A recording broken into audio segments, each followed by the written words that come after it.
Bate sinal que brilha no céu, avisa que das trevas surge um cavaleiro. O único em Gotham que o crime tem medo é do homem morcego. Um gênio em tudo que eu faço, inteligência avançada. Meu nome é Bruce Wayne, um bilionário magnata. Eu era só uma criança e Alfred me salvou. Foi um herói eu me mostrar que o mundo não acabou. Por tanto tempo sozinho, essa criança ficou. Por tanto tempo sozinho, nas sombras ele treinou. Mesmo sem superpoderes, ele se aperfeiçoou. Pra todos os bandidos, avisem que ele voltou. Pra descontar cada lágrima que ele derramou. Criminosos são covardes, eles me tornam o terror. Protegerei a cidade nessa noite de horror. Vou vingar o meu passado que tá manchado em dor. A noite é mais sombria, um pouco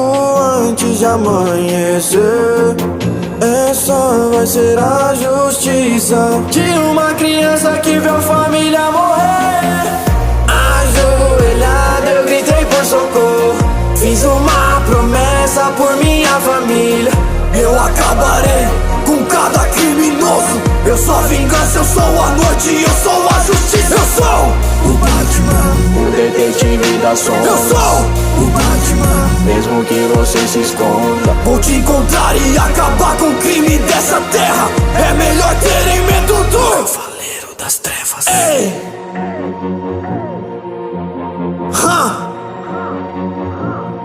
7 minutos. Sidney Cássio nos beats, Nerd Hits.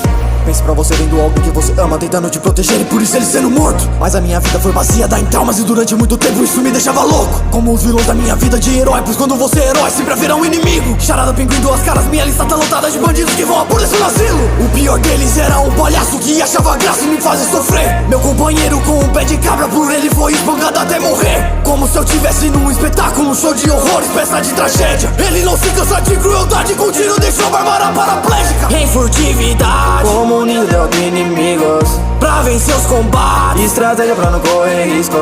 Uma equipe de heróis vai ser unida pra lutarem juntos nessa liga da justiça. Superman só representa o perigo, esse não é o seu lugar. então me diz, você sangra? Vai sangrar.